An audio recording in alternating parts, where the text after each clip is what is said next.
Welcome to the Beading Genius series of beading videos. I'm going to introduce to you how to create a lovely bracelet of your very own design and making using simple tools, a minimum of materials, and your own ideas. So here we go.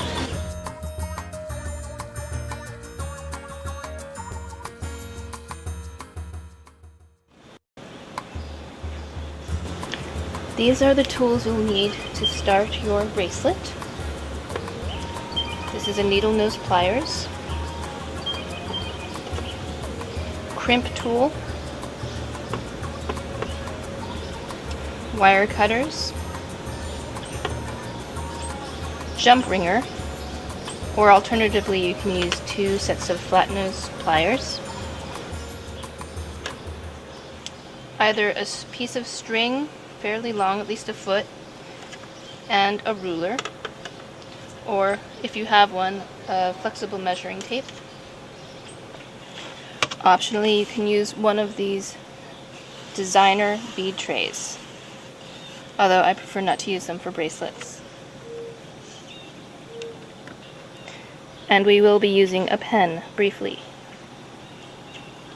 I'm going to show you the mechanics of how to make a lovely simple bracelet like this one. This is crystal, garnet, vermeil, and gold filled. And I'm going to show you how to make the whole thing very strong and durable, yet delicate, minus the extender chain, which requires more advanced techniques that I'll show in other videos. And I will also be showing you later how to design your own, but we're going to start with the mechanics. The parts involved in this bracelet are garnets, vermeil Bali beads, which is gold over sterling silver, vermeil heishi, which is like liquid silver, only in gold, crimp beads for the ends, jump rings, and a clasp. And I have these lovely Swarovski crystal beads as well to put on the bracelet. And stringing material, I use soft flex, which is very strong. For this project I'm using the 24 karat gold plated, because it will accord well with the colors in the design. But you can also use other brands such as Soft Touch. You can use Aculon. There are certain types that are quite good now, and Beadalon, and so on. I would avoid Tiger Tail because that can break easily, kink can break, and it will lose some of the beauty of your necklace, even though it is cheap. And I will show you step by step how to use all of these tools to effectively make your very own bracelet.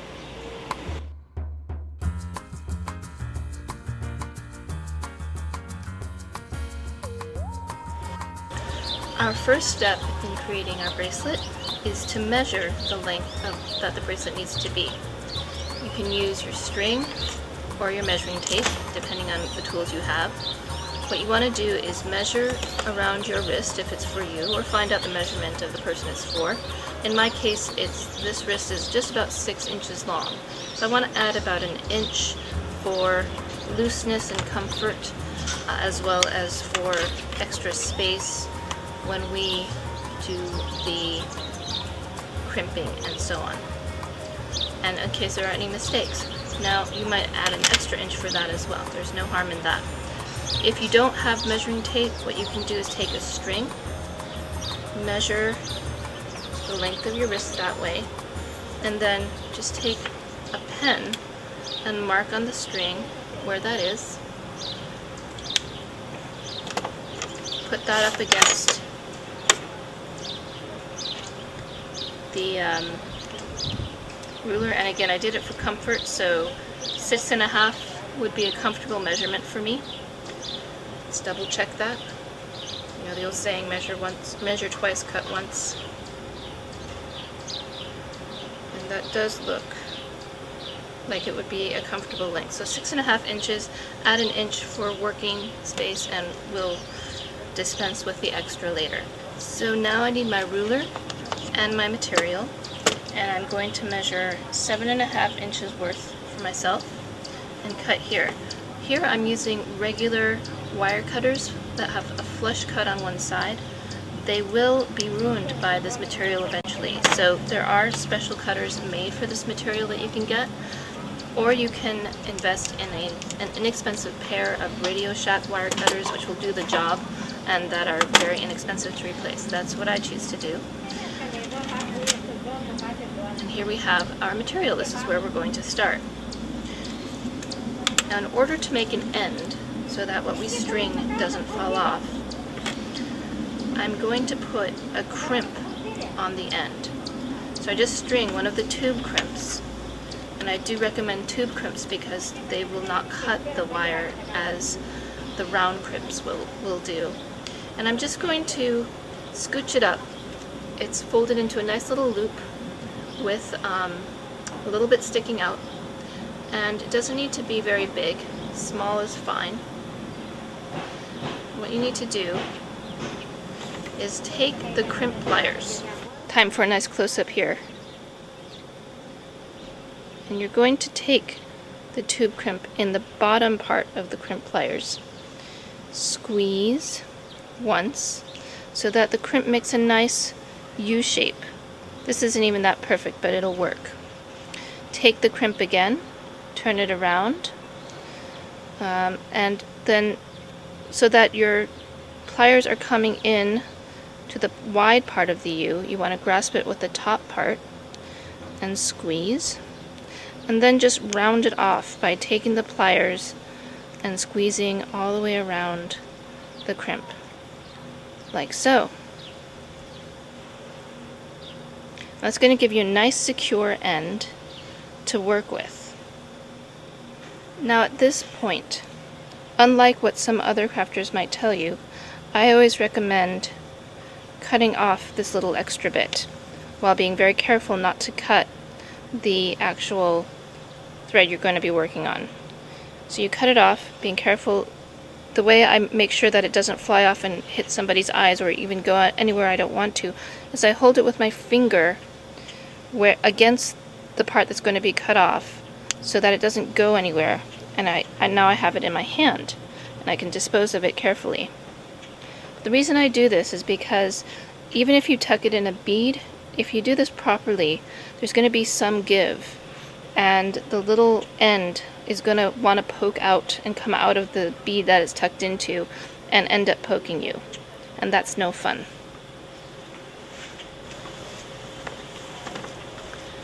So here I have my string ready to begin.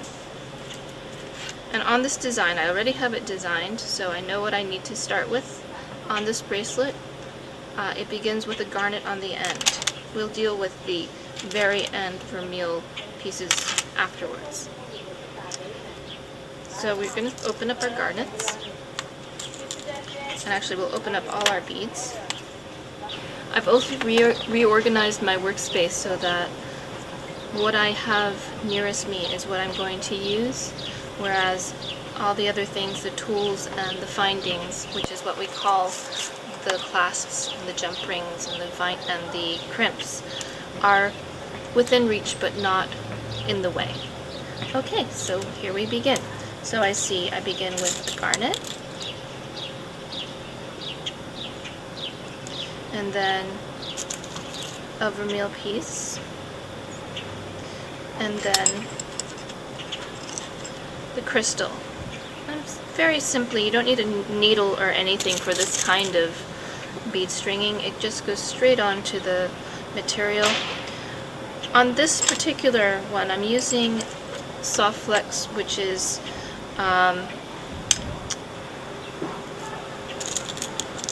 the measurement of fine, which is 0.014 inches. A lot of people prefer using 0.019.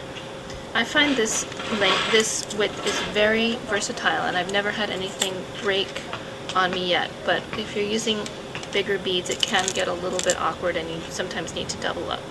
So just continue beading, and this is a great time to talk with friends, or if you need to sit in front of the television or just want to relax, let your mind meditate upon the wonders of life.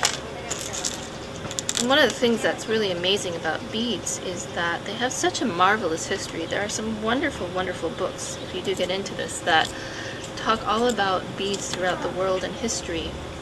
One of the things I discovered in a book by Janet Cole is that the word bead comes from a word B-E-D-E, which actually means prayer.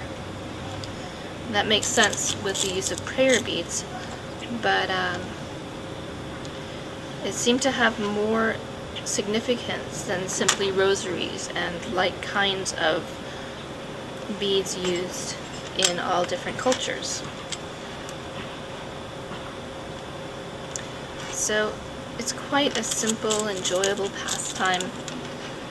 The containers I'm using right here are watchmakers cases. They are wonderful. They really help me organize my things, but everybody has their own preferred style of organization. And there are many wonderful products out there to help you organize your bead stuff.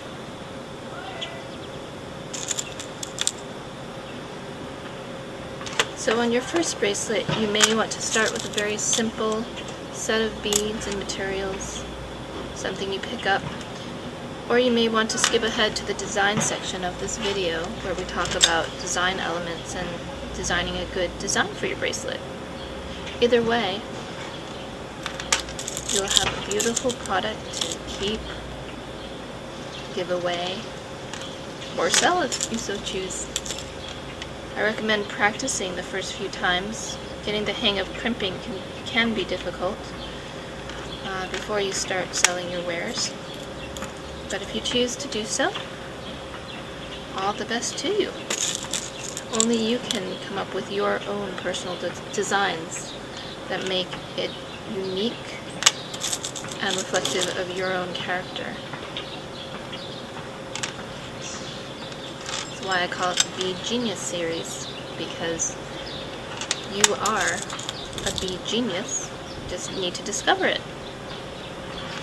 Now I'm looking at the bracelet and I'm seeing on this one 1, 2, 3, 4, 5. I have 5 crystals. 1, 2, 3, 4, 5, 6. Here I already have 6. And I end with, that's because I started this bracelet differently than I started this one. See, this one started with a garnet, a heishi bead, and another garnet, and this one started with the crystals. So it's alternating a little bit differently. I want to take a measurement now at this point and see where we are. We're at 5.5, so we have a couple more to go. That's a good idea to check as you go to see how you're doing. You will need to leave a little extra room for the clasp and the findings, so you don't want to make it so long it's going to fall off your wrist. But making it, what you can do is actually measure your clasp and see how long it's going to be. If you're using a toggle clasp, they can be anywhere from ½ an inch to as much as a couple of inches depending on the design. So you want to allow for the clasp length as well. So this one is already now 6 inches. So I think I'm going to end it off with the last set of beads. And see, mine is a little bit tight because I went over the 6.5. Now I can work with this, but you're going to want to leave a little more room. Probably leave an extra 2 inches when you first cut the wire, and that'll make it fit just right.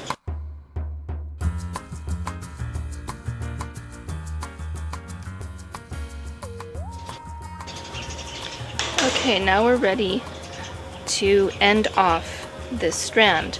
I've strung another crimp bead onto the strand, and because I've left so little room, I'm actually going to use my pliers to tuck the wire down into the end.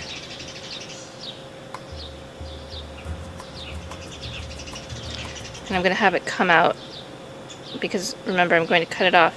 I'm going to tighten a little bit, and I'm going to do this by pulling the end of that wire there and actually pulling it like you would pull a string to tighten it through, say, an eyelid on a shoe. So that's a good length. And because I have it, again, shortish, I'm going to reach over, holding this with the pliers. I'm going to grasp this with the... You want to leave a little bit of play, actually, because otherwise the crystals can break. But this design has enough play in it, so I only need to leave a little bit. And again, I'm going to crimp once. See, I got a nice round one that time. And I'm going to take it, and I'm going to grab it with the top part of the crimp, and I'm going to crimp again. Squeeze, and then round.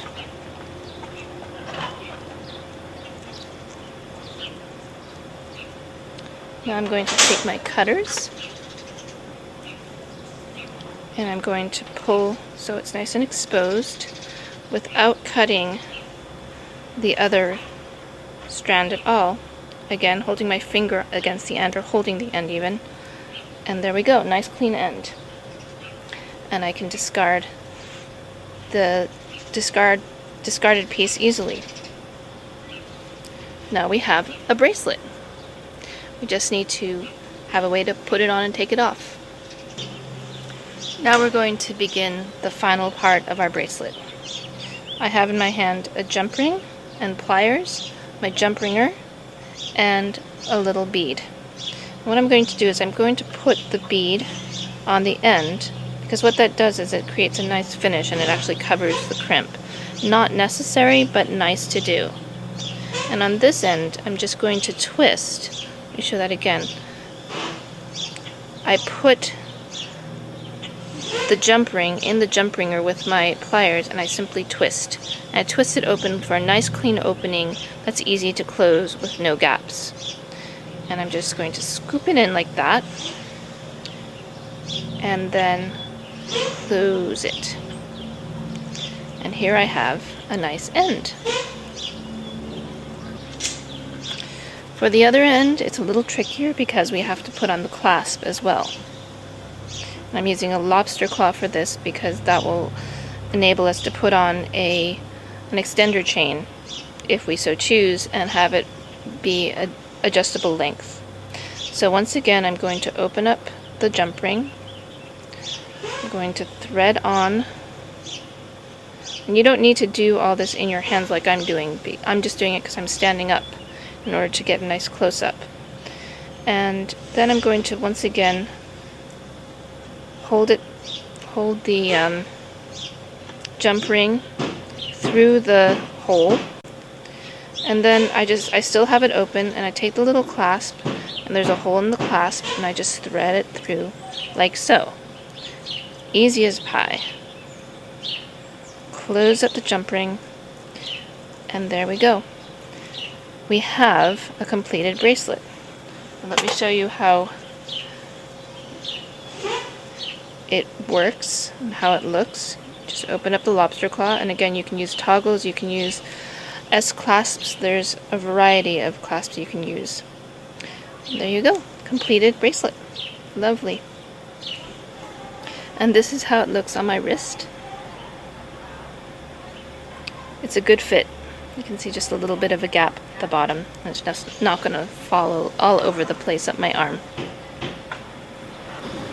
Thank you for watching the first part of the bracelet How to Genius video.